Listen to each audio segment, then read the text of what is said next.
இயேசுவின் நாமத்தினாலே இந்த மாலை நேரத்திலே உங்களை அன்போடு கூட வாழ்த்துகிறேன். வேதத்தின் வெளிச்சம் என்ற நிகழ்வின் அடிப்படையிலே நீங்கள் அழைக்கப்பட்ட அழைப்பை பாருங்கள் என்ற வசனத்தை நாம் தியானித்துக் கொண்டே இருக்கிறோம். இன்றைக்கும் யோசுவாவின் புஸ்தகம் 8ஆம் அதிகாரம் 31ஆம் வசனத்தை நாம் வாசிக்கின்ற போது பலி செலுத்த அழைப்பு என்ற ஒரு வார்த்தையை நாம் இங்கே கவனிக்க முடியும்.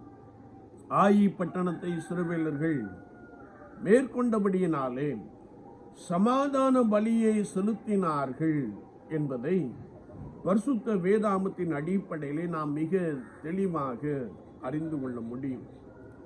விசுவாச வாழ்க்கையிலே ஆண்டவர் நமக்குள்ளே செய்த அற்புதங்களையும் அதிசயங்களையும் நினைத்து கர்த்தர் நம்மை நடத்தி வந்த பாதையை எண்ணி நெருக்கத்திலிருந்து சாலத்திலே கொண்டு வந்து வைத்தாரே அந்த அன்பை எண்ணி நாம் அதிகமாய் ஆண்டவருக்கு ஸ்தோத்திர பலி செலுத்த வேண்டும் என்பதாக வசனம் நமக்கு மிக ஆழமாக கற்றுக் கொடுக்கிறார்.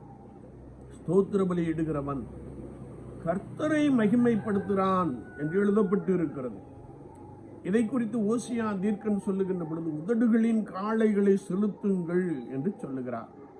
சங்கீதக்காரன் சொல்லுகின்ற பொழுது சங்கீதம் 69, 30, 31 வசனங்களை நாம் வாசிக்கின்ற பொழுது அங்கே கர்த்தருடைய வார்த்தை சொல்லுகிறது, காளை எருதை பார்க்கிலும் தேவனுடைய நாமத்தை பாட்டினால் துதித்து ஸ்தோத்திரத்தினாலே மகிமைப்படுத்துவது அவருக்கு பிரியம் என்று எழுதப்பட்டிருக்கிறது.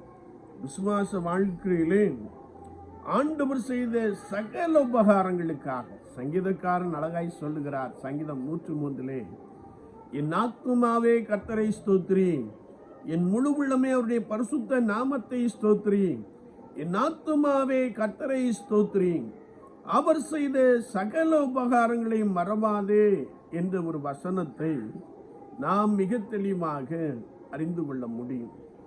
விசுவாச வாழ்க்கையிலே கர்த்தராகிய இயேசு கிறிஸ்து நமக்கு செய்த உபகாரங்களை எண்ணி, நன்மைகளை எண்ணி, ஆசீர்வாதங்களை எண்ணி நாம் ஆண்டவருக்கு அதிகமாய் ஸ்தோத்திர பலிகளை செலுத்த வேண்டும் என்பதை குறித்து பரிசுத்த வார்த்தைகள் மிக ஆழமாக கற்றுக் கொடுக்கிறது.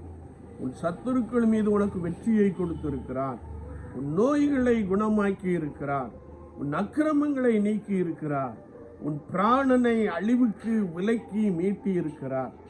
எல்லாம் எண்ணி ஆண்டவரே உமக்கு ஸ்தோத்திரம் என்று சொல்லி கர்த்தராகிய இயேசு கிறிஸ்துவின் நாமத்திற்கு ஸ்தோத்திர பலிகளை செலுத்த ஆண்டவர் நம்மை அழைத்திருக்கிறார் என்பதை நாம் ஒருபோதும் மறந்துவிட வேண்டாம். உலக பிரகாரமாய் பார்க்கின்ற பொழுது ஒருவர் நமக்கு உதவி செய்து விட்டால் நாம் அவரை பிரியப்படுத்துவதற்காக நன்றி நன்றி நன்றி என்று வாய்களியே சொல்லுகிற சத்தத்தை நாம் கேட்டிருக்க முடியும். ஆனால் இன்றைக்கு கர்த்தருடைய ஜனங்கள் கர்த்தருடைய சமூகத்திற்குள்ளே கடந்து வந்து ஸ்தோத்திர பலியிடுகிறவன் கர்த்தரை மகிமைப்படுத்துகிறான் என்ற வசனத்தை அறிந்தும் வாய்மூடி மௌனியாக இருக்கிற அநேக சபைகளை நாம் பார்க்க முடியும். ஆனால் நான் ஆண்டவருக்கு பலி செலுத்துகின்ற பொழுது, ஆண்டவருக்கு நன்றி பலிகளை செலுத்துகின்ற பொழுது, ஆண்டவருக்கு ஸ்தோத்திர பலிகளை செலுத்துகின்ற பொழுது, ஆண்டவருக்கு சமாதான பலிகளை செலுத்துகின்ற பொழுது அதிலே ஆவியானவர் பிரியமாய் இருக்கிறார். வாழ்க்கையின் ஒவ்வொரு நிமிடமும் கர்த்தர் நம்மை நடத்தி வந்த அனுபவத்தை நாம் எண்ணிக்கொள்ளுவோம். உங்கள் வாழ்க்கையிலே கர்த்தராகிய இயேசு கிறிஸ்து நன்மை செய்த காரியங்களை, நெருக்கத்தில் இருந்த பொழுது உங்களை மீட்டுக்கொண்ட அந்த பெரிய சாக்கியத்தை நீங்கள் எண்ணி பாருங்கள். ஆண்டவரே உமக்கு ஸ்தோத்திரம் என்று சொல்லி ஏக சத்தமாய் கர்த்தரை துதித்து ஸ்தோத்திரித்து பாடுகின்ற ஒரு அனுபவத்திற்குள்ளே நீங்கள் கடந்து வருகின்ற பொழுது மெய்யாகவே பரிசுத்த ஆவியானவர் உங்களுக்கு போதுமானவராக இருப்பார்.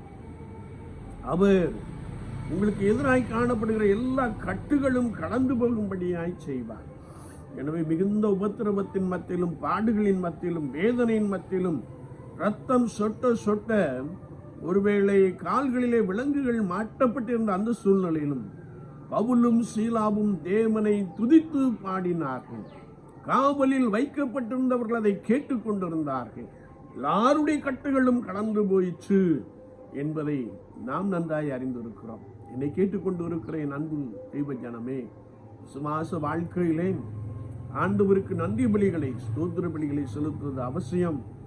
அதை ஒவ்வொரு நாளும் நாம் செலுத்துவோம். கர்த்தர் அதில் பிரியமுடையவராக இருக்கிறார். கர்த்தர் உங்களை மென்மேலும் பலமாய் வழி நடத்துவாராக. ஆமீன், ஆமீன்.